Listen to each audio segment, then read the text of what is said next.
There's not an endless supply of conversation. There is After not. so many years of knowing each other. Be sadder. After so many years of knowing each other. Now you sound like you're an older wizard who's dying. I was totally thinking of wizard in my head. All right. I'm glad that came across. Yeah, you did it. I mean, you are an amazing... Danielle's voice acting reel grows larger every time we record. It's funny.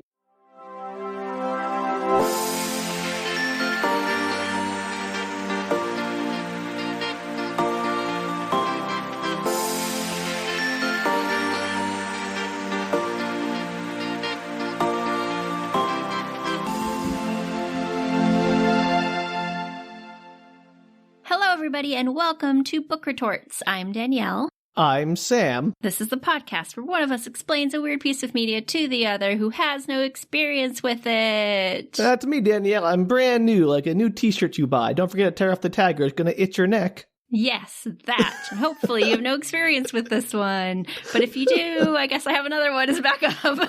All right. Well, maybe let's do a double header right now. Do a double feature. I can always just switch over if you've seen this movie, which is a Spook Retorts light called Phantom of the Megaplex. No, I have not, Yes! but it sounds like an amazing Phantom of the Opera parody. All right, it's a win. It suddenly occurred to me as I was talking that you might have actually seen this. It does feel like it's the kind of horror movie I would have seen. It is a Disney Channel original movie. We love a DCOM. Of course. That's why I haven't seen it, Danielle. You've seen a handful. I've seen one, the one I shared on this podcast. You've never seen another Disney Channel movie. I don't think so. I never had the Disney Channel. That feels untrue. I mean, it feels true you may not have had Disney, but it feels untrue that you've never seen another Disney Channel original movie. I mean, maybe like one or two that broke through, but I don't think so. Okay. Well, Phantom of the Megaplex, 2000s, Disney Channel original, a movie, probably a DCOM. 2000s still the DCOMs, right? It's a Disney Channel movie for sure. It's fine. You go whatever you want. Let's not split hairs. I'll send you the one sentence summary. I almost sent you the one that had literally nothing to do with anything, but... So it's either you send me random nonsense or a single sentence that's not helpful. Well, which would you like? The random nonsense or the one sentence summary? Danielle, you're the chef preparing the meal. I'm just here to eat. It's your choice. If you're ordering off the menu, would you like the I'll thing take the that doesn't chef tell special. you anything about the movie? Or would you like the one sentence summary that gives you a little bit about the movie? I don't know, Danielle. I don't know the context. All right, well, one sentence summary it is then. All right, chef's choice. I'm going to scarf it down. While 17-year-old Pete Riley and the rest of the theater are working to prepare for a star-studded premiere, a string of peculiar occurrences awakens the myth of the Phantom of the Megaplex. Questions. Dun, dun, dun. Yes. Movie theater, I presume, hence Megaplex. Maybe. We'll find out. Okay, wild. Did you have more There's not questions? a lot there. Was just that was one question? There's not a lot there, Danielle, so I'm just going to get into it, see what's happening. Perfect. The movie opens with a kid voiceover telling us the history of the movie theater in his town. The first theater was built in 1925 with Phantom of the Opera as its opening film. They destroyed the theater years later, and there was a rumor that a faithful moviegoer was trapped inside and now haunts the Megaplex. Wait, did you say 1985? 1925 was the original theater. Was there a Phantom of the Opera movie in 1925? Apparently. Probably the first Phantom of the Opera movie, I would imagine. Forgive me my ignorance. I thought the Phantom of the Opera was written by Andrew Lloyd Webber, who Phantom of the Opera is a book. Okay. Cool. Seriously? Sure. I don't know. I've only seen the play. Let's do the first name. Phantom of the Opera is a 1925 American silent horror film adaptation of Gaston Leroux's, I assume that's pronunciation, sorry, French people, the same name, directed by Rupert Julian and starring Lon Chaney in his title role. Oh, Lon Chaney. All right, here we go. Now I'm on board. Phantom of the Opera. Oh, this explains one of the movie things, too. Pictures. Good job, Danielle. Okay. Okay, well, sure. I've learned something today, Danielle. Thank you for educating me. You're welcome. Famous novel that a lot of people have not read, clearly. Yeah. I mean, like I said, I think it's unfortunate that the Weber version has basically replaced the novel in the zeitgeist. Yeah, the novel's quite good. I would recommend a read. Actually, I'm going to do that. I'm quite interested in reading that novel now that I know it exists. So a new theater was built and the rumor grew, and now this kid, Pete Riley, is 17 and working at the theater. But anytime anything goes wrong, the people who work there jokingly blame the Phantom, of course. Of course. Too My much notes. Butter, it's the Phantom. Yes, exactly that. This was my second round of notes after I'd done the first movie, so they're a little haphazard, so bear with me if I have to stop. I think we'll survive. So his mom thinks that he works way too hard. His mom thinks that he wakes. Boy, Danielle, you can't blame your haphazard notes on that. All the phone calls I've had today, like anybody I've talked to, I've been stumbling over all my words, and I'm like, well, is this going to bode well? I thought you were like, I've been explaining this movie all day. Now I'm sick of it. Yeah. His mom thinks he works too hard, and he's the youngest assistant manager they've ever had there. Well, clearly it's paying off, Mom. Back off. Yeah. How does he spend this much time there? Is he like graduated early? They never mention school. I mean, clearly he's a dropout at the Moviplex. And this theater is huge, by the way. It's 26 screens, and a Saturday they see up to 7,000 people. That's very impressive. And he's the assistant manager at 17. Isn't that crazy? And it sounds like he's the only assistant manager. It's not like there's a group of assistant managers. Danielle, I'm not nearly as baffled by his managerialship as you are. So the senior manager is Shawn McGibbon. Apparently he's freaking out because their owner, Wolfgang Niedermeyer, scored the coup of the century. They're going to have the world premiere of Midnight Mayhem, which was filmed somewhat locally, and it's going to be, like, the premiere will be at their theater. So they got a big blockbuster premiere because they filmed locally. And one of the stars grew up in that town. Okay. So. I'll buy it, sure. Sure. So he introduces all the like side characters, which I'm not going to do because they're not remotely relevant to the rest of the story. Don't care. Don't need them. But the good news is he got his crush a ticket to the premiere. So that's pretty exciting. Sure. I mean, obviously that's what you do. Shawn. Wait. Let me clarify. He just gave her a ticket, or is he like, you want to go with me? He gave her and her friend a ticket. Okay. He got them tickets for like that's way less interesting. He gave her and her friend a ticket to like a movie that they wanted to see that was playing, and then got them tickets for the premiere that was after it. Okay, that's way less of a brave move. I thought he was like, "Yeah, you want to go with me to the premiere?" Like, well, no, he's working the premiere, so he can't really go with her. But he sees her many times during this film. He's not working very hard. I'd like to see a go-go version of Phantom of the Opera. Speaking of, that would be fun. Watch that. Anyway, what's going on with his lady friend? So we'll get to her later.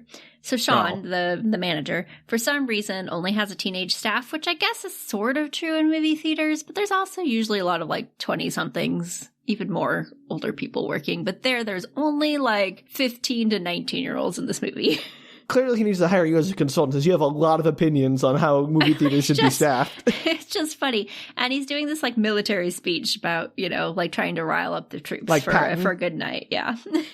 About how important the evening is. Unfortunately, he's interrupted by a phone call from Mr. Niedermeyer, who tells him that he did not get the general manager job. It's going to Niedermeyer's son-in-law. Nap it, baby. Yeah. And this throws Shawn off his game, but he's trying his best to continue his speech. But then he leans in and tells Pete that since Niedermeyer expects the impossible that night, if anything goes wrong, he's going to blame him. Which seems like a crazy thing to say, let alone out loud in front of all of your staff. Also, like, given that your boss just, like, screwed you for his Nepo son, I would be like, I don't care anymore about this premiere. Let's take it. This dude cares a lot. I mean, why? His boss just told him he doesn't matter. I don't know. He takes his job very seriously, as you will see during this movie. Managers out there, learn from this. Don't take the lesson that your staff are going to be loyal to you. Take the lesson that if you treat them badly, they're going to hate you and do a bad job for you. And I would definitely not be, as a owner of this theater, would not be calling my manager the night of the premiere. Yeah. That needs to go flawlessly and be like, oh, by the way, I'm giving my son-in-law this job that you wanted. I guess on one point, it's nice that he's upfront and honest with how he's being a total jerk to his manager. On the other hand, I guess it still sucks. I would do it after the premiere. Yeah, but you're you sneaky. Would want it to go. You want it to go perfectly. I mean, just come on, that's just general manager timing. Think about it. Yeah, but like that's like much more evil, Dan. You're like, I did all this work for you, and now you're screaming. That's like worse. That's way eviler. More evil? Yeah. Just saying, if you want it to go flawlessly, think about it. No one hired Danielle as a manager. She's going to be the evil manager who's going to screw the job will get done. Thank you. Yeah, at the expense of the workers. I think Karl Marx would have to have a word with you, Danielle, about the exploitation of the proletariat. Ask the staff I've managed. They like me fine. Okay. Well, I'm sure that they don't just say that out of fear. That they're going to get fired over my son-in-law. Yeah, you're going to yell at them or something. I don't know. So Pete makes it home because this is like they're doing pre-work, I think, setting up the theater for the day. And Pete makes it home, and apparently his mom has a date that night with someone they're all expecting to become their new dad. And they're all pro this guy that I don't remember the name of. Pete has siblings? Yes, he's got a brother and a sister. Younger, I presume? They are younger, yes. Yeah. The brother's probably I'm going to say 9-ish, and the sister's in her, I would say, pre-teens. Okay. And he's 17. And also apparently this whole family, except the mom, is really into movie references. And the dad, who is no longer in the picture, used to be really into movies. I really hope the dad is the Phantom. Yes. Come on. How fun would that be? Plot twist. You'll find out. Could be his ghost. I don't know if he's dead, to be honest. I can't. I feel like maybe he is. Yeah, probably. So Pete suggests they should stop referencing movies and live in the real world, which seems insane because he works in a movie theater. Yeah, what do you care, spends dude? all his time there. He's clearly into movies, too. Look, I know people who make referencing things their entire personalities, and while it can be trying at times, it's not a bad thing. They're not bad people. They're still a good hang. That's what these two kids are. So they just are constantly that one movie, blah, blah, blah, blah, blah. That's their whole thing. Their whole shtick. They're also children, and that's yes. How children are. Yeah. So Pete goes inside because he needs to get some food in him before he heads back to the movie theater. And he's eating cereal when the mom comes in. And he's eating cereal in the weirdest possible way. Like a T-Rex trying to eat cereal. His hand is bent. And it's this, when he picks up the spoon, it's not like he just holds it out like a normal spoon. His hand is bent like a weird little T-Rex hand. And he's shoveling giant mounds of it into his mouth. It was a very funny scene to me for some reason. That is an image I'm having trouble resolving, and I'm very intrigued. So his mom asks him if the kids go to a movie that afternoon, if he'll drive them home on a break. And she's worried about how much time he's spending at the movie theater. She thinks that he probably works there because of his dad, and she's afraid he's going to burn himself out at the theater. Again, does he go to school? Who knows? It's a mystery. Bringing you out at 17 is wild. Well, he is very devoted. I mean, he is assistant manager at 17. Good for him. So they all head over to the theater. The two kids are going to a movie, and then he's going to take them home. And at the theater, when they get there, Shawn's freaking out because several staff have called out. And Niedermeyer just keeps calling every 15 minutes or whatever to check in, which would be really annoying, I'd imagine. Yeah. And apparently, since they're so short-staffed, they don't get any breaks or dinner time. All right, that can't be illegal. That's what one of the kids says. He's the rule follower. That's one of the ones that's introduced earlier. And he's that's not going to fly according to our union. Union? I know. They should be in one, but that's got to violate labor laws of some kind. This theater is more and more a hellscape. The manager, the owner, is a tyrant who has no respect for his staff, and the assistant manager or the underling is some kind of takes his job way too seriously maniac. Yes, what an awful place to work. Oh, I lied. Apparently the kids are not there yet, because back at the house, his little sister's trying to plan her night so that she can leave her brother at the movie he wants to see, and then she's planning to sneak off with her friends to go see University of Death, which her mom would not let her watch. Aww. So she's bargaining with her brother about what he wants in order to stay quiet. They do show clips from all of the movies they reference in this, which is kind of fun. Yeah, it's kind of fun. Are they all made up movies or are they real movies? They're all made up movies, yeah, okay. And they all kind of some of them, it's very on the nose. They'll show a clip of something going on in the movie that's mimicking what's going on in the actual plot, which is kind of funny. That's really funny. It is funny. Makes you want to watch some of these movies. I'll get into it a little bit later. I think it'd be really a lot of fun to get a bunch of kids together and just hey, we're going to make a bunch of goofy movies that you're going to talk about and you're going to reference them and then make the ones they make up and they're talking to each other. Yeah, it's great. So awesome. Inside the theater, for some reason, there's a sword and a stone, and if you pull it out, you get free movie passes. What? Just what you become the king of England? What's going on here? What more do you? They get 50 free movie passes if they manage to get the sword out of the stone, and there's a line a mile long trying to, they all step up and try and pull it out. I mean, I don't understand. Either it's glued in and can't be pulled out, or anyone can pull it out, or it's like a slot machine. It's just randomly going to let one person pull it out. Apparently, you find out later it comes out after every 10,000 tries. Okay, so it is like a slot machine then. Got it. Yeah. Is there any cost to like pulling the sword out, or is like randomly let people do it? I do not know the answer to that. There's somebody like standing in the line, keeping the line in order, but I don't know if they must pay. That may be smart to have them pay a small amount to do it. Right, because what's the point of like, hey, anyone can just walk up and do it. You don't even have to buy a movie ticket. Like if you had like you'd have to buy a movie ticket to get into the space where the movie theater stuff's happening. I don't know. I've been into the movie theater before. The lobby's accessible. Yeah, that depends on the movie theater. The movie theater here, you can't get past. Oh. You can maybe go into the arcade, but you can't get past into the actual theater part or get concessions or anything. I stand corrected then. But yes, there are many movie theaters where you can walk into the lobby. Okay, great. As per usual, of course, there is a bully that's out to get Pete,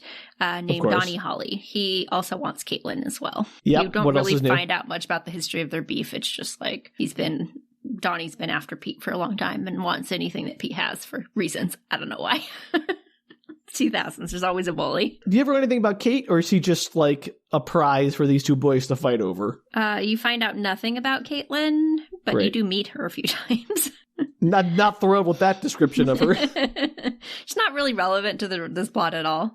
Okay, cool. It's kind of a side plot. So back on the floor, they're swamped, and Movie Mason is holding up the line. Movie Mason is the... You just said that like I'm supposed to know who Movie Mason was. Movie Mason is part of this, because I went back and filled this in later, because I forgot how pivotal he was to the plot of this movie. This is why I always write everything down, and you're like, why are you sharing this? Like, it might be relevant. I don't know until I get there. Well, I figured I'd go back in and fill it in. I did. I'm telling you who Movie Mason is now. You know what? Different strokes, Danielle. Usually my notes are very thorough, Sam. It's just that I had been doing notes for a very long time at this point. I know. You work so hard.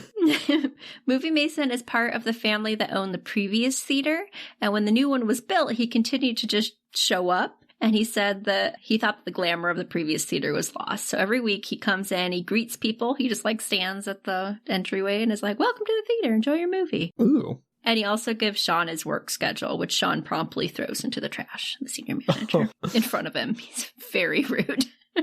That's not great. It's just like this little old man. He's super famous. What is his name? Mickey Rooney. Yeah, I thought to say Mickey Rooney. Really? Yeah, Why? I was like, he's got to be here because he was like, he's like a little old man who's a famous comedian, like Rodney Dangerfield, who ended up just doing a bunch of like bit parts in Disney movies for the longest time. Yeah, well, Mickey Rooney, could not remember his name. It was not coming to me. He plays Movie Mason, and he wears a little tuxedo. Very cute. Yeah, that sounds about right. Yeah.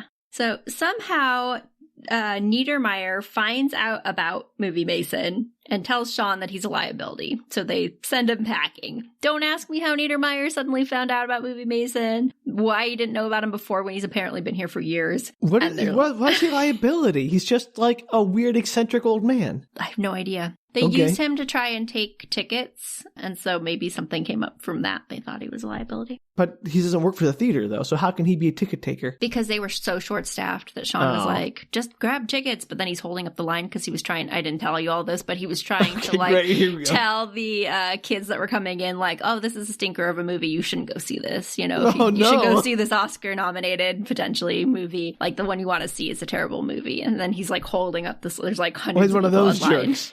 The things you like are good enough. He was just trying to talk them into a better movie, so apparently he's a liability. So they fire him. Well, tell him to get off the property. But they never hired him, so okay, whatever.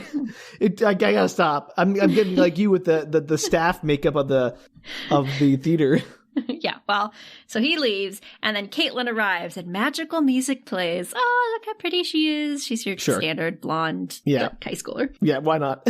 And then now the kids have shown up, and they're getting food. So Pete's younger brother is named Brian. I don't know what the sister's name is, and honestly, I didn't look it up. So sorry, sister, who's like totally a main character in the story, and is well known. I've seen her in other things. Just make up a name for her so we can have something to address her by during the rest of this episode. I'm just going to say Brian and his sister.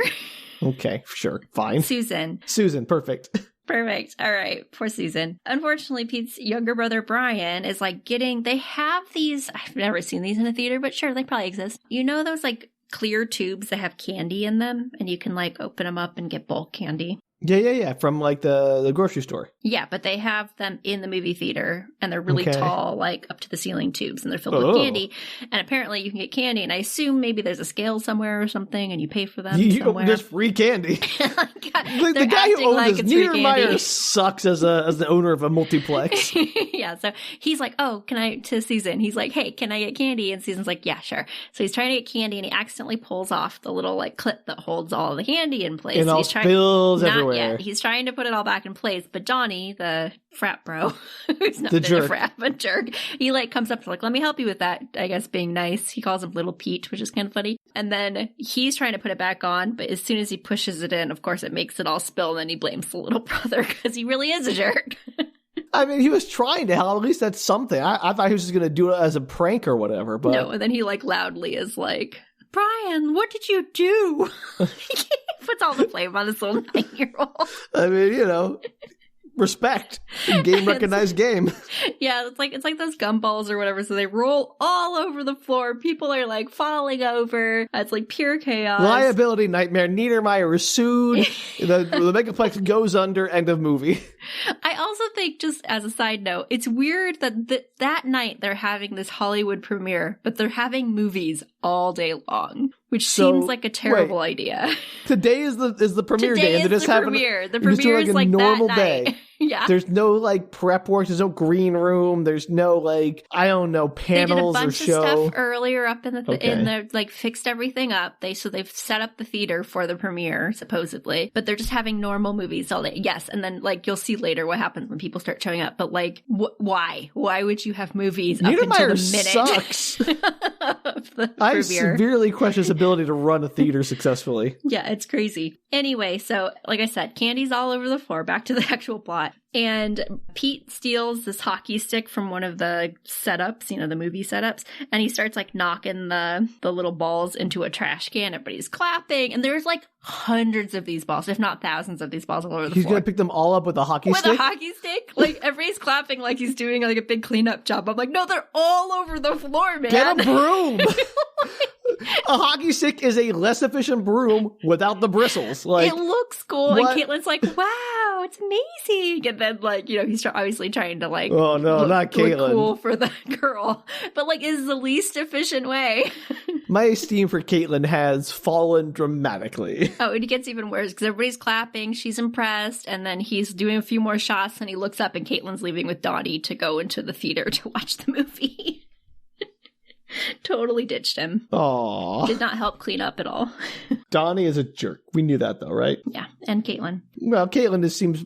I know she's a jerk. She just seems a little shallow, maybe. That's because she's a two-dimensional character. But it's quite possibly that. So Pete's sister, Susan, probably, sets up Brian. Susan, probably. That's her middle name, probably. Yeah. Sets up Brian in this movie. And it's some dumb title. It's like Farmer Brown Goes to the City or something, like a kid's movie, but it's live action. Sure. Okay. Wow. And the clips you see from it, I'm like, this does not seem like a kid movie. Is it like not a kid's movie because it's like Mr. Smith Goes to Washington and it's adult themes, or is it like, oh, that's a lot of violence? No, you only see one clip. It just looks kind of boring for like a kid's movie. And like, again, it's live action, which seems kind of strange, but it is filled to the brim. So apparently this is a very popular children's franchise, I would assume. Kids really love drawn out political thrillers. If we learned nothing from the Star Wars prequels, it was that. So Susan probably leaves for University of Death, avoiding the cinema sitter, who I guess checks on kids, sits on the kids. I'm not clear. She's this old woman. So Susan drops her little brother off in the kids' movie, then sneaks into the horror film. And this cinema has a cinema sitter employed? Yes, and it's unclear what the cinema sitter does. I assume she What is Niedermeyer? Is that like his mother-in-law? Is he giving everyone a job? Why? I don't know. I assume she goes in and like checks on the kids that are left alone in the kids' theater. Maybe it's the day they have like a babysitter or an adult present. I have no idea. Very unclear. Utterly baffling. Yeah, and she's not even in the theater, like the cinema sitter. She's like out in the hallway doing stuff. So all these kids are just in the theater by themselves. So I don't know what her job is. Meanwhile, Pete is flirting with Caitlin. He like goes into the movie theater where she is, and I guess Donnie's out getting popcorn. So they're having this big flirt fest, but is interrupted when Donnie comes back. And he tells him there's a popcorn emergency out front that he needs to get to. The corn, it's not popped. No, it's the opposite. The machine won't stop making popcorn, which is logistically impossible because they say they only put the same amount of popcorn that they always put in there, but it won't stop. Yeah. But I'm like, that's not how popcorn works. Right, it runs out eventually. Yeah, there's no way. And apparently nobody thought to unplug it, so it's just like spilling all over the place. And when Pete runs in, he like unplugs it, and everybody's like, "Oh, we should have thought of that." He's like the kid at the grandmother's house, like fixes the internet by unplugging the router and plugging it back in. Everyone's like, "Oh, he's a genius." That's exactly Pete's job. Curse you, Phantom, and your popcorn-making ways. Meanwhile, in another theater, the projector has gone awry. It's playing random shots of this movie called Glimpses of Genevieve, and the audience is the most angry I've ever seen a movie audience in my whole life. Have you ever been in a movie where something goes wrong, Sam? Yeah, and everyone's just chill. Yeah, like everybody's like, I wonder if they're going to fix it. They just wait for a few minutes. Throwing popcorn, they're yelling. Like, only one person thought to go get somebody. Like, they're all just, they're so angry. Yeah, that's wild. But they should have expected this. With a movie called Glimpses of Genevieve, they should have only expected to see glimpses of the movie. That's what the lady says who comes out, actually. Okay, great. I'm glad I'm on the same wavelength as this movie. She's like, I know we're seeing glimpses of Genevieve, but I didn't think it'd be actual glimpses. It's an art house movie. They gotta get used to it. That's pretty funny. Anyway, Pete announces to the group that they're going to get it all fixed up, and Brian shows up just randomly, like at his shoulder, or his elbow, I guess. And he shows up to tell him that he's convinced that it's not an accident. He thinks it's sabotage, just like in Judson's Revenge, another movie, I suppose. Brian, shut up. He thinks the fan of the Megaplex doesn't like them doing a big Hollywood party at his theater, and he's sabotaging all these things. And Pete's like, dude, we have 26 screens. Stuff happens. Like, yeah, that's a fair 26 screens with, like, apparently only one competent employee. I'm surprised more things aren't going wrong. And the kid is like, this many things? I'm like, there's been 3 things, and the kid doesn't even know about the popcorn. Like, it's just, he says the candy. That's his fault, though. It's not a thing. It's not like the Phantom made you pull the lever off. And this one projector, I was like, that is jumping to logic for little Brian. Like, that's not a thing. I'm never going to learn the Phantom probably like loosened the screw on the handle so the candy thing broke or whatever. Yeah, sure. So Brian is like, see, in Judson's Revenge, and he starts to like tell him about the movie, and Pete's like, yeah, go watch your movie. And Brian's like, I'm right. You're going to see. Is the Judson from Judson's Revenge the same Judson as in the Librarian franchise? I have no idea. I like to think so. I'd like to think so too. So as Brian is going back to his movie, he's like in the empty hallway. He hears a creepy laugh, and he like turns around ready to do karate moves, but there's no okay, he's karate moves. Got it. So Brian doesn't see anyone. He heads back to his theater, but you can see creepy eyes in one of the cardboard cutouts in the hall. They have real eyes inside of the fake eyes. So just a man crouched behind a cardboard standee.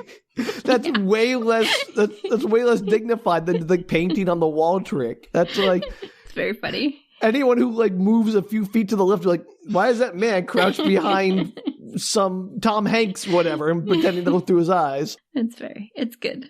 Okay, great. Meanwhile, back outside, Shawn has disappeared, the general manager. Sure. The senior manager. Too many managers in this movie. Apparently. And just after Pete manages to fix the projector, the movie, cut to black, and another theater keeps cutting to black. Oh no, the lights keep going in and out. Who names these movies? The ironic movie naming department? Don't tell you. This film is all about movies. It's a real thing. I like it. So Brian shows up again. He clearly is not watching his Farmer Brown Goes to Town movie. And he's still convinced there's obviously a mystery going on. Meanwhile, in the he's Scooby-Dooing all over this. I get it. Yeah, he's 9-year-old Scooby-Dooing. Meanwhile, in the hallway, 2 workers see a mysterious figure in a cape laughing maniacally that disappears magically. Crouching behind a cardboard cutout of Tom Cruise. He just disappears into a doorway, like, poof, he's gone.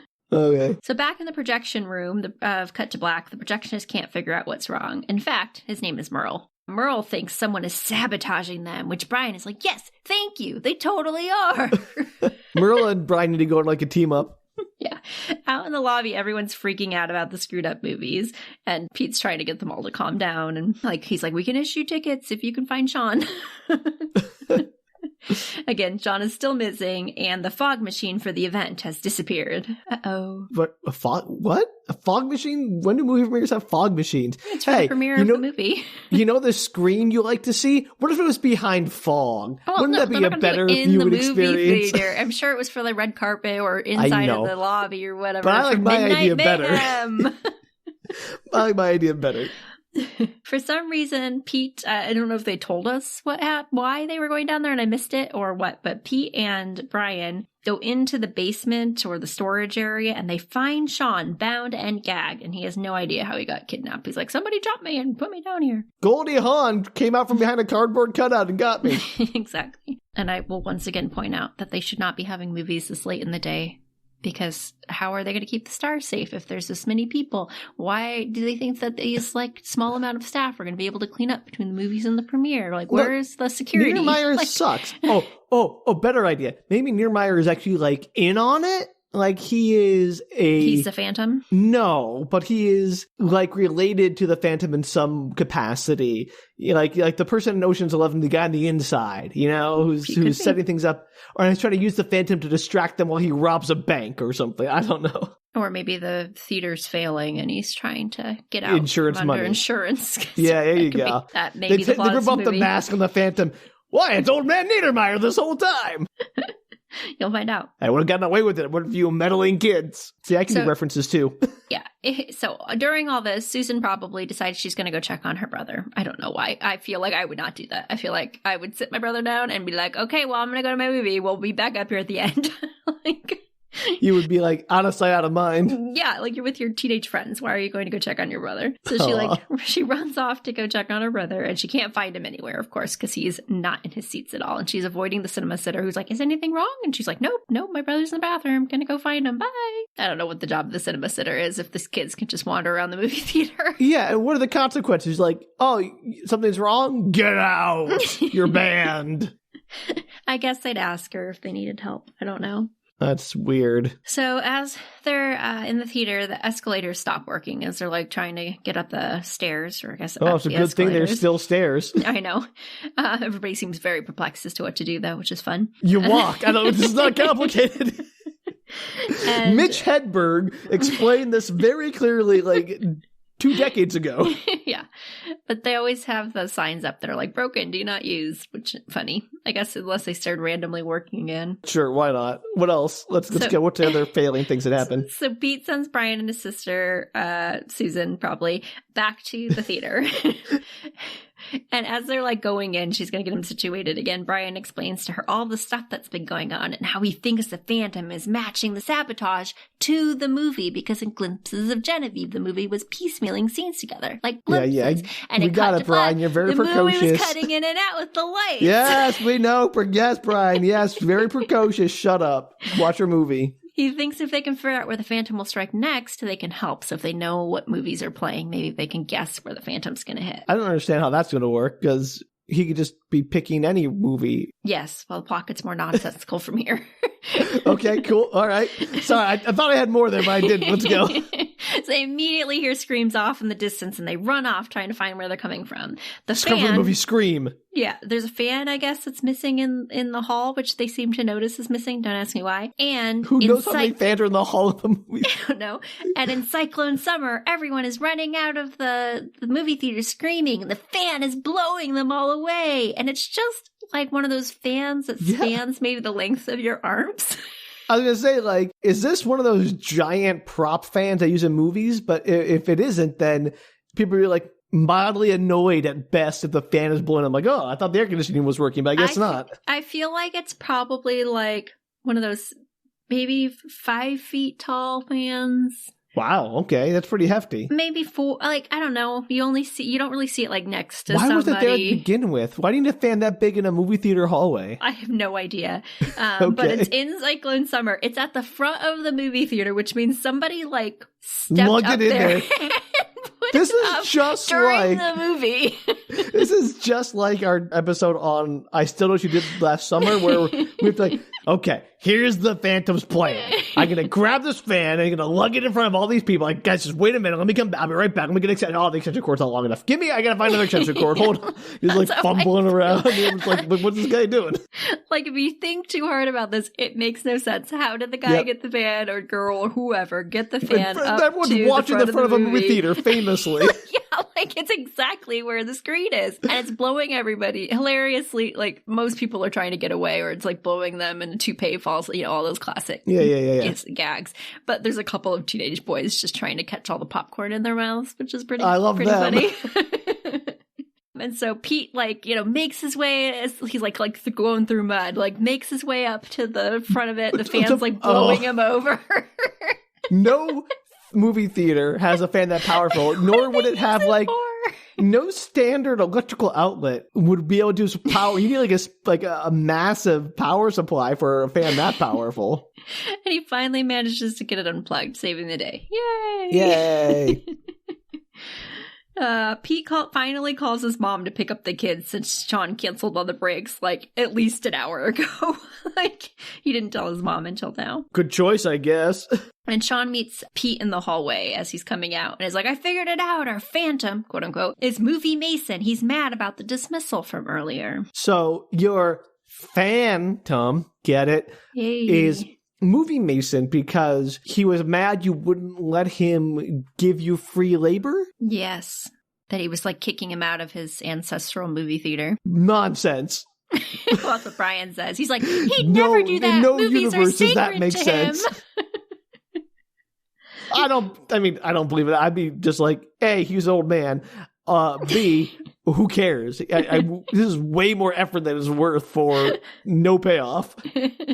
It's not like you're going to let him back into the movie theater now. Well, Shawn's like, okay, well, Pete, you go find him. I'm going to go work on this other stuff that needs to happen for the preview tonight. But you go find Movie Mason, stop him from doing all the stuff he's doing. So Pete goes out and asks some of the staff if Mason ever came back after he was dismissed, and one of them tells him he came in about an hour ago and bought a ticket for Merlin on Mars, which unfortunately we don't see.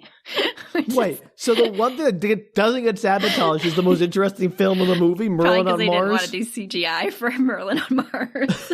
You don't need CGI. I mean, I guess you could do a green screen. I guess that counts, but it gotta be real cheap to do. Yeah, I wish they'd shown a clip of it. Maybe in the original unedited version. Or the director's cut of Phantom of the Megaplex. Watch, by the way. Yeah, you would. I know you would. So Merlin on Mars. 5-hour director cut. Back out front, the kids are waiting for their mom, so he parks them on a bench that's out in the lobby. But as they're sitting there waiting, Brian finds Movie Mason's schedule that Shawn always throws away in the trash can. Sure. And it says Movie Mason has a dinner break from his imaginary schedule. And he asks one of the workers where Mason usually goes to eat. I don't know why this triggers anything in his brain, but it does. Sure. So apparently Movie Mason goes into the basement to eat. What? I don't know, Sam. They just let this random not employee eat in their basement? Yes. Unattended. Yes. What and you'll see is why this that's theater? a bad idea in just a few minutes. I mean, it's a bad idea even if I don't have to see anything else. It's a bad idea on the face of it. Yeah, it's great. This movie theater is badly run. Maybe the Nepo kid is going to actually turn this place around. Maybe he's a great choice. I doubt that. Apparently, the basement's down 18 flights of stairs or something. It's just so many stairs. And what do they have, a sub basement? They're just one of those stairs that they're not very long flights, but it just keeps going and going and going and going. Just put in a spiral staircase. You want a spiral staircase. You just didn't have the guts to follow through. It just goes on forever. And they hear a distant laugh and they look down, through the hole to the bottom of the staircase and they see a flash of a cape. Woo! Yeah, okay. I'm so fixated on how cool spiral staircases are. Back to the parents. They're on their way, or the mom and the boyfriend, and they're on their way, but the car has broken down. Womp womp. How did the Phantom do that? I have no idea. Obviously, it was in charge of that. Everything's the Phantom, Danielle. It's a ghost. It can do whatever it wants. I thought it was a person because in the original story, he's just a dude. Yeah, but it's a dude that potentially dies when the theater comes down. They blow it up. He did die, but we know they didn't, so. Yeah, it could be a person that lives in the theater, or it could be a dead person that lives in the theater. Who knows? That's the point. That's just like Phantom of the Opera, Sam. You don't know. Okay, well, we do know pretty clearly that the person is real, and after like the first scene. A Phantom of the Opera? Yeah. It could be a ghost, such as a very real ghost. You know what? I wish more ghosts were helpful and gave singing lessons. Yeah.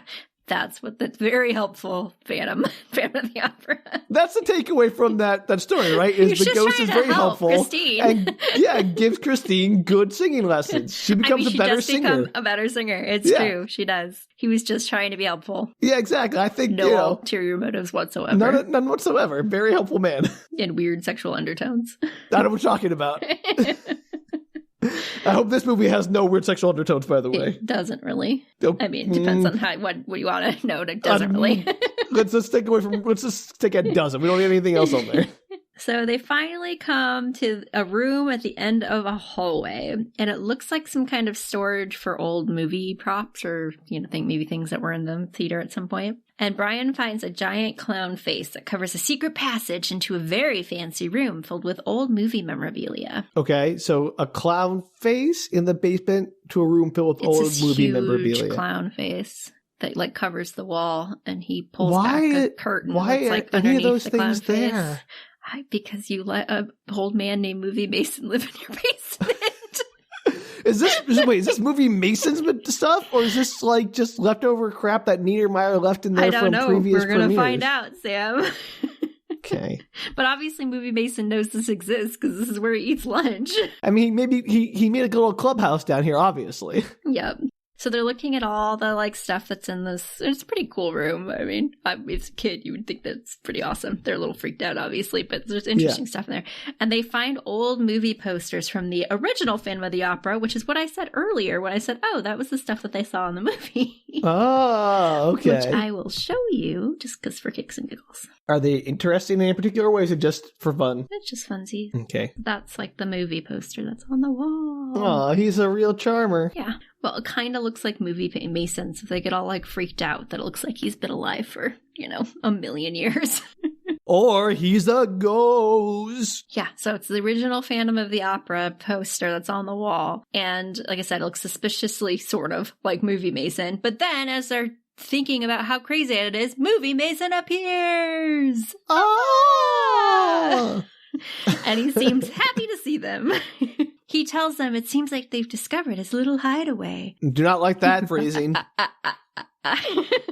And they ask him nervously if he knows what's been going on. If he's the Phantom of the Megaplex, they get right to the point, really, these kids. I mean, why beat around the bush? And then he launches into the speech. He says, children, children, children. Children of the night.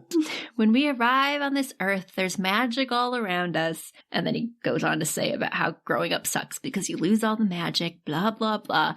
But there's always magic at the movies. And he would never shatter those magic movie moments. It'd be indefensible. So no, he's definitely not the This is Phantom more of the Megaplex. Like Hollywood propaganda than La La Land. It's pretty great. Ooh, the magic movies. Back in the lobby, they're clearing out all the theaters and getting ready for the premiere. Again. Finally? Dumb.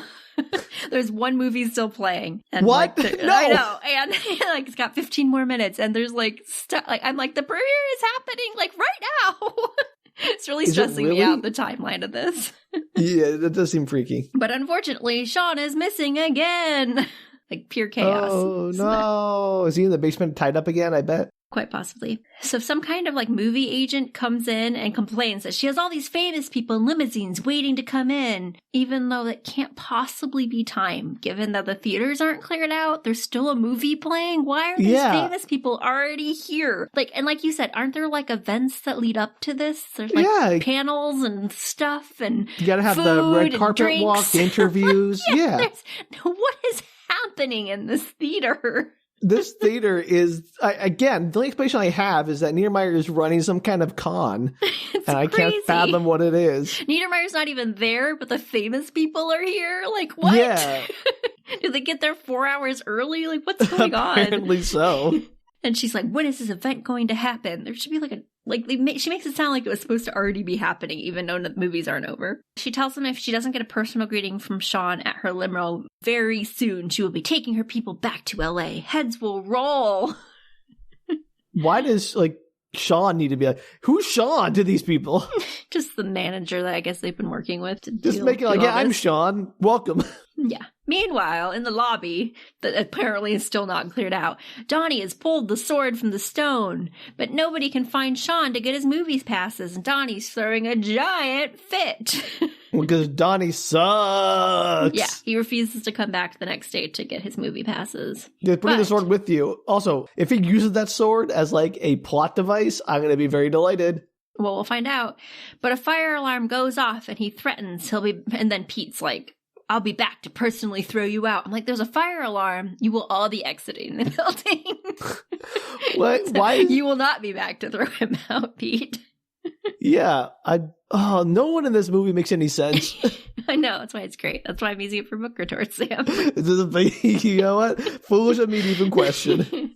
So the sprinklers have gone off. A bunch of people are wet. At least in the one theater. I guess it's limited to that theater. Sure, that's how they work. Yeah. The kids interrupt again. Brian is convinced now that Merle, the projectionist, is actually the Phantom. He's like, remember what he said in the projection booth? Because he was complaining about being underappreciated and how everything's too computerized now. And he's like the only projectionist who showed up that night because everybody called out sick, blah, blah, blah. And they take Pete inside a theater that is playing a Midnight Madness trailer over and over and over again. Okay. And Brian's like, who else could do all the stuff we've seen? All the projector stunts and the lighting and the effects in the trailer. Like even Merle was saying that like everything's tied into that system and he's the only one who knows how to fix it. So like who else could it possibly be? Who, Danielle? I'm so confused and mystified. It's actually Movie Mason. Oh, okay. Or Ghost. Or Scooby-Doo pretending to be a ghost. Could be. Pete I argues, just see the Scooby on the other foot once, with Scooby-Doo being the ghost instead of the guy catching the ghost. That would be funny. Yeah. Pete argues that Merle wouldn't ruin his job because he's worked there forever, but she's like, sure, let's go check him out. Well, we get his pension revoked. Like, he doesn't even have a pension in this theater, I'm sure.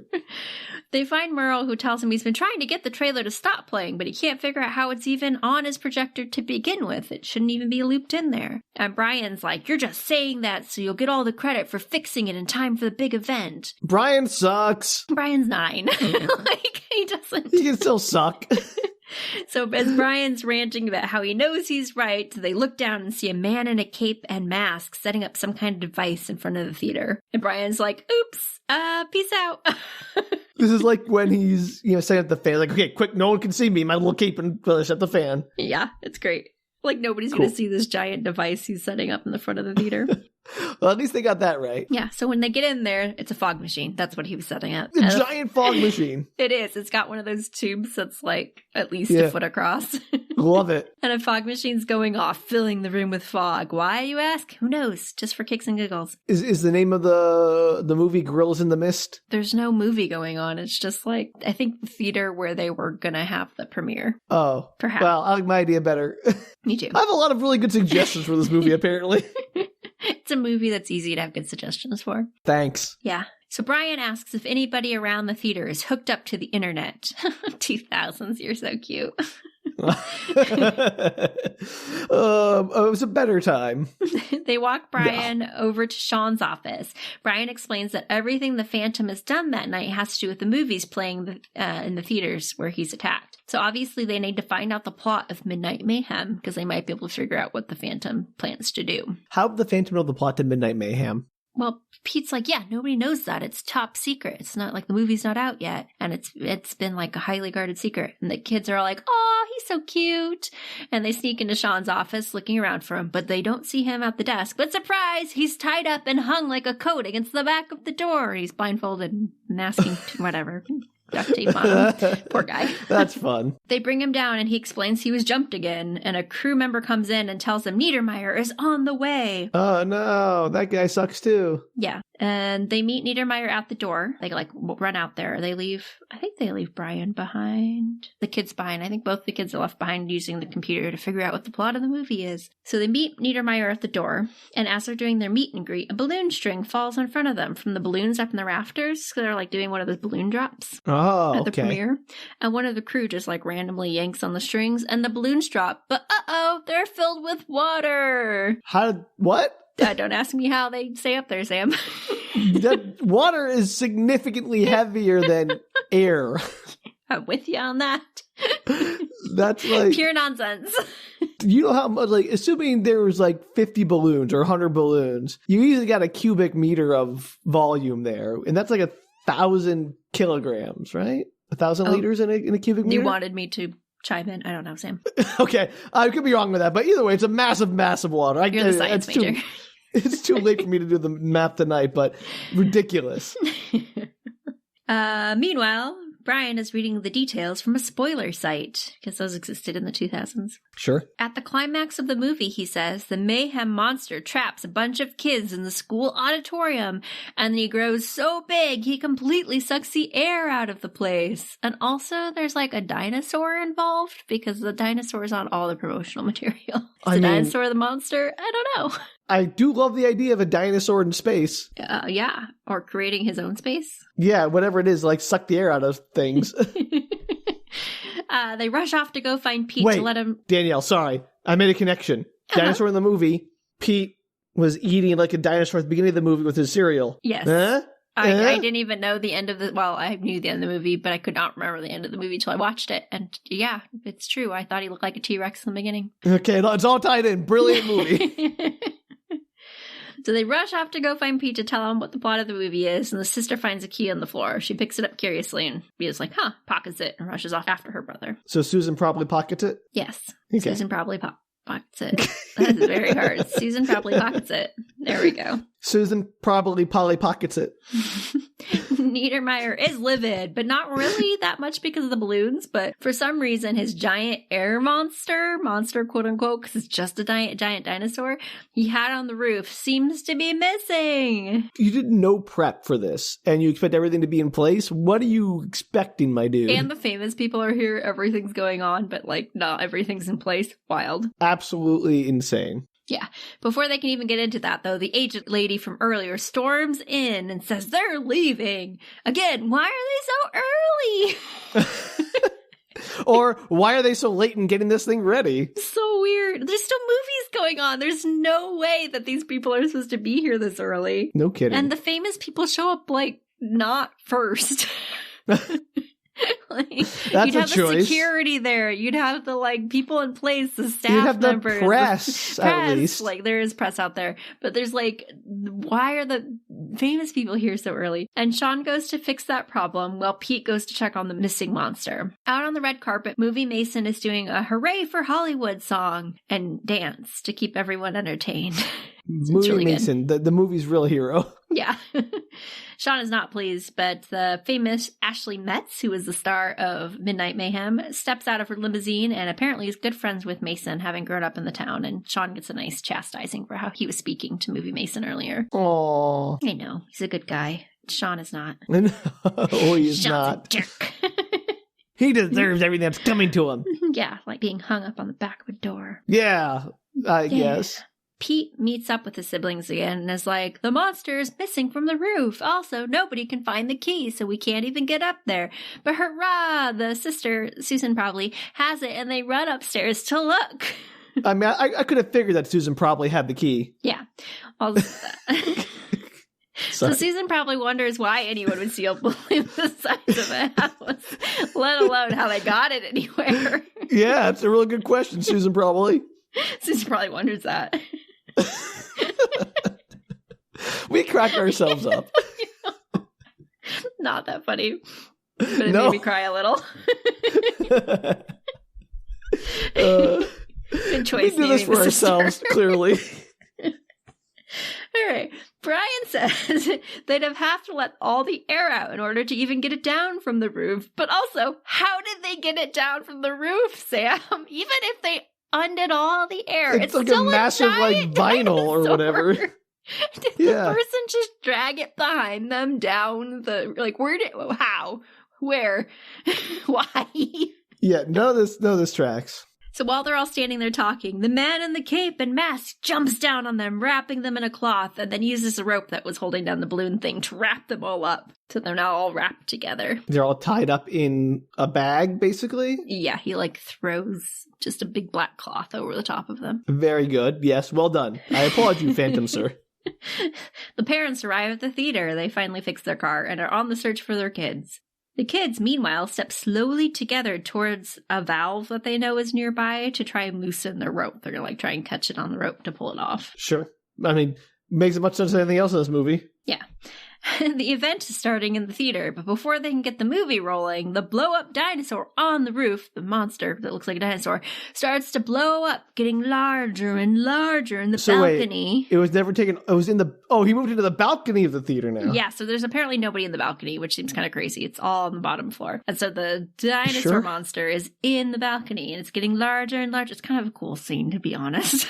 So it gets bigger and bigger. I'm sure this movie is well made technically, but it is insane. I know. And then the monster like falls down on top of the audience. It like tries to eat the director. The mouth falls in front of the director who's speaking up at the front of the theater, and it like takes over the entire bottom, takes up all the air, just like the monster in Midnight Mayhem. Oh, I get it. Very clever. Yeah. Pretty funny. The other giant balloon creatures start appearing, blocking all the exits. Where did they come from? No idea, but there's like a big pinky giant monster thing and a gorilla. I told you Gorillas in the Mist was part of this. Yeah, it must be.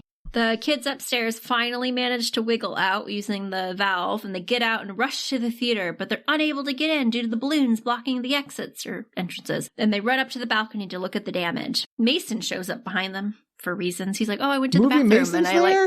My hero. He had walked in with Ashley, the famous lady, and then he's like, I'm going to go to the bathroom. And then he comes back and he's like, I couldn't get back in, so I came up here. And he's like, I have an idea. And they go off. Wait, he couldn't get into the bathroom, so he comes up to the roof? No, he couldn't get back into the theater from the bathroom. Oh, okay. Because it's all blocked by these giant inflatable creatures that came from nowhere. And Movie Mason is like, I have an idea. So they go off and they find the sword and the stone. But the sword's gone because that jerk took it. No, it's back in the stone. Oh, okay. That was easy. And then they turn off the stone and pull the sword out. Even easier. There's a whole joke there where like Pete's trying to pull it out. He's like, it comes out every 10,000 times. And he's like, keeps trying to get it out. And then they're like, yeah, let's just turn it off. Yeah, it's electromagnet or something, right? So they just like turn it off, he pulls it out, and then Pete runs back up to the balcony with his sword, which apparently is sharp enough to do damage, and he jumps off the balcony onto the giant dinosaur monster and stabs it. Yeah! You get him, Pete! Yeah, it deflates, and he somehow doesn't land on anybody, doesn't hurt anybody, nobody's injured. Just seems impossible. They see the masked man behind the screen and rush off to chase him as everybody claps for Pete. Yay, good job, Pete, you're a hero. Yay, Pete, you're a hero who saved everyone from suffocating to death under a giant inflatable dinosaur. Yeah, and then there's a dramatic shadow fight behind the screen as Pete tries to catch the Phantom. And it's funny because, the audience does that thing where their heads whip back and forth like in a tennis match. And so and then the Phantom swings through on a rope. I don't know. There's a lot going on back there. That's a very complicated fight. It is. It's pretty good. And then the Phantom finally bursts through the screen after he swings into it. And Pete tackles the Phantom, pulling off his mask. Do you have any idea who it is, Sam? Any guesses? I'm sticking with Niedermeyer. You think it's Niedermeyer? No, I don't really think it's Niedermeyer, but I really want it to be Niedermeyer. It's not. It's Shawn! That makes more sense because he's the one getting screwed by Niedermeyer. Which is, that's the problem. It makes too much sense. I'd rather it be Niedermeyer because that's funnier. It is, but imagine that you find out that you don't get your general manager job and this is your plot.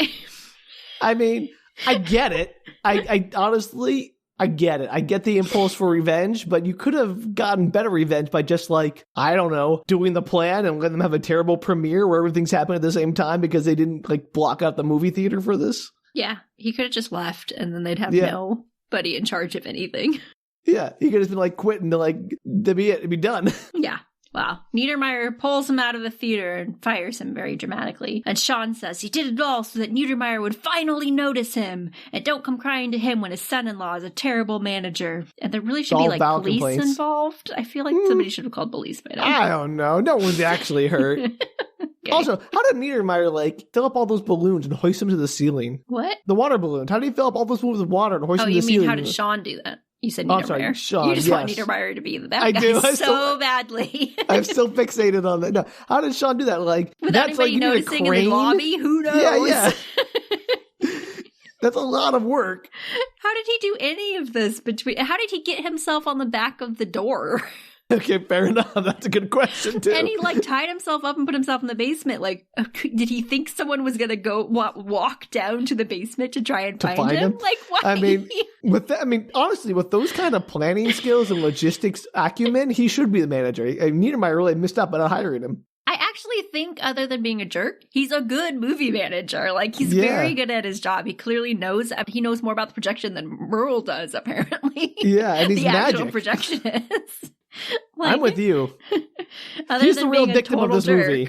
Yeah. Well, I mean, He told Pete earlier that he was going to blame everything on him. He's not a good manager. I'd say he was a good man or a good manager, but he's a good competent manager. man. He's not a good He's man. a manager like you, Danielle. Someone who is going to get the job done no matter how many people they have to hurt. Okay, that's not what my managing style is. Just for the record, everybody. Yeah, you'd only be like, I know I have to fire this person, but I'm not going to tell them until just before Christmas when they can't quit. That's not what I would do. But if there was some giant event, I might wait till after the event to fire them. That's just common sense planning. I'm sorry. We'll let the audience decide. Just what's best for the business and best for the person. They get a couple extra working hours and then they get fired, and I still get all the help. I mean, there's an argument for both sides. We should move on real quick.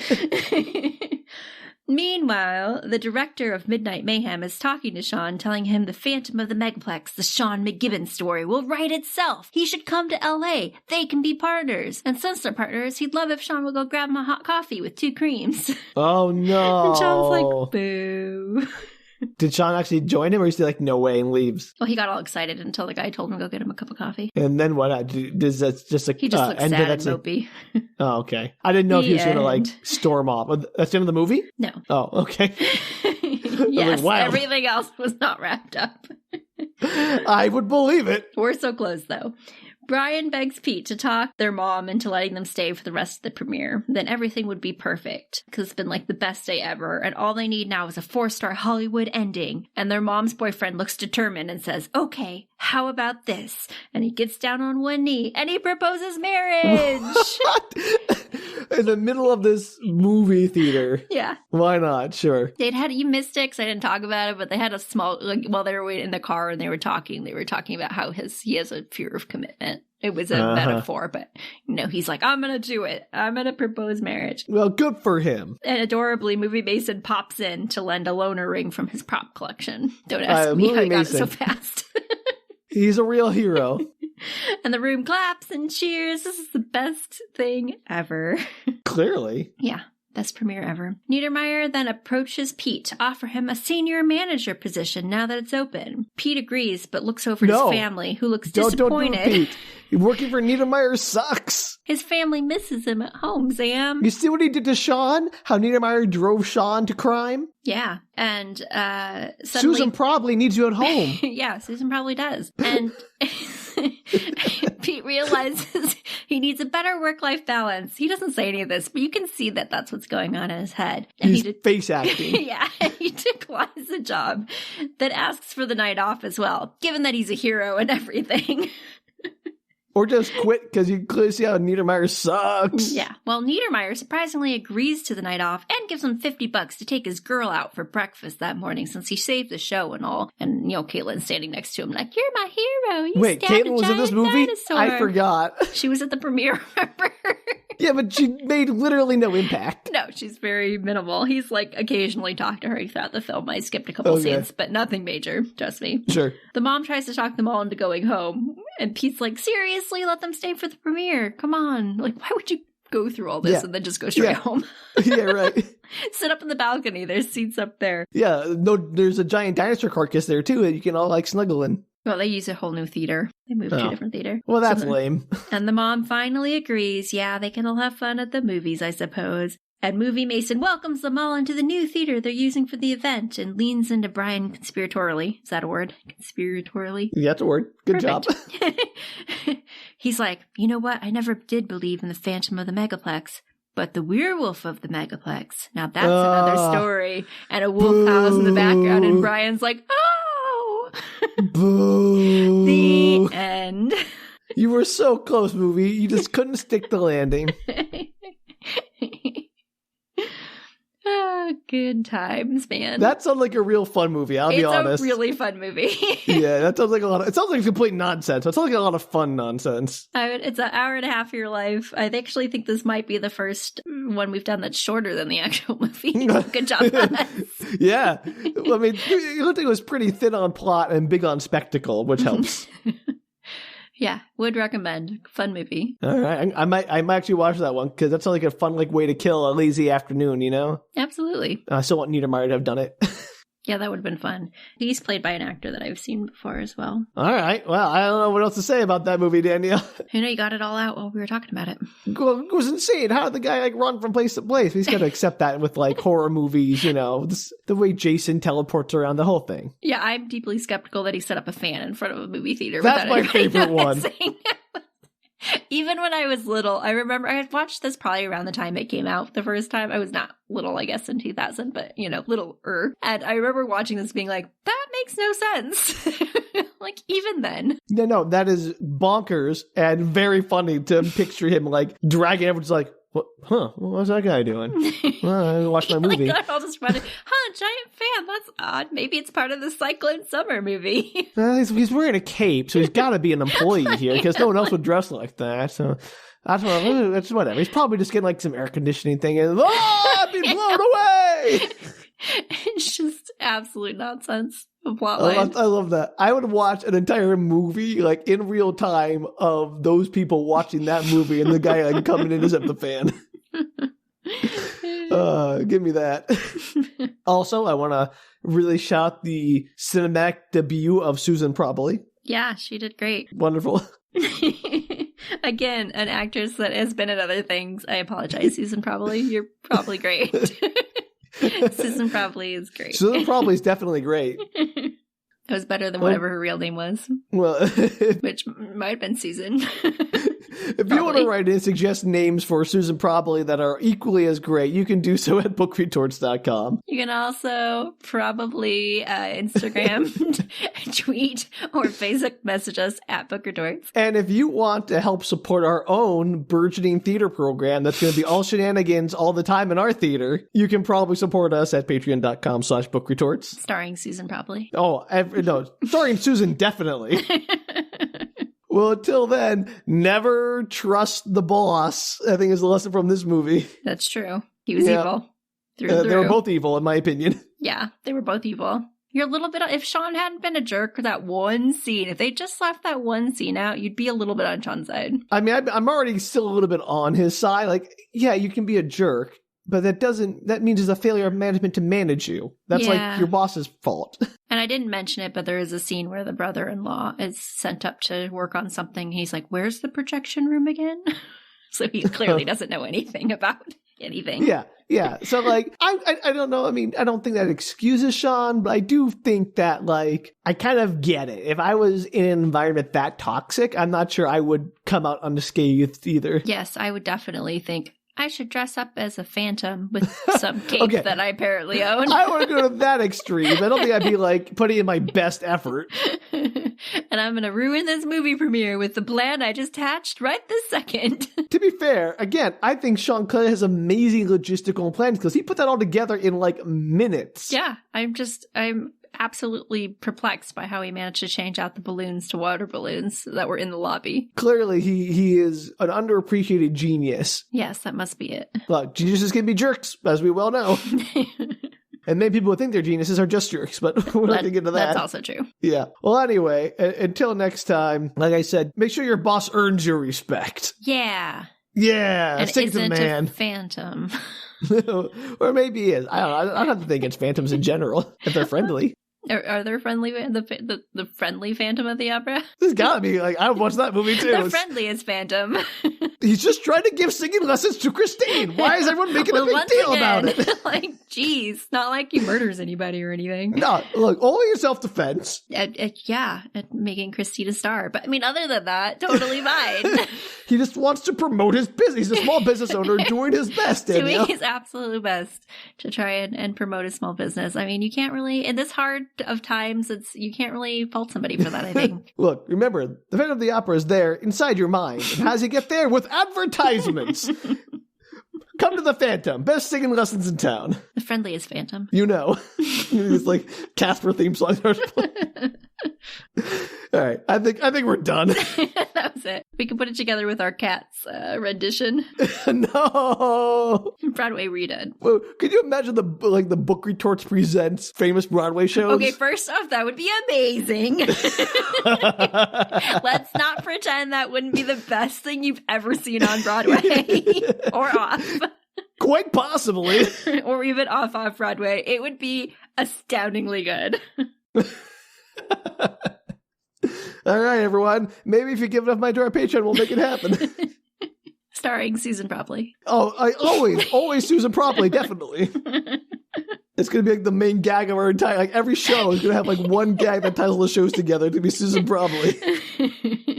If you only see one show, you're going to be very confused. But if you see all of them, you get started put together. Yeah, that's how you get fans. That's exactly how we do it. In deep lore, the deep lore of Susan Properly. It works for us. Okay, great. Well, until next time, Book Retorts presents this break from us. Probably. Probably. All right, bye. Take care, everybody.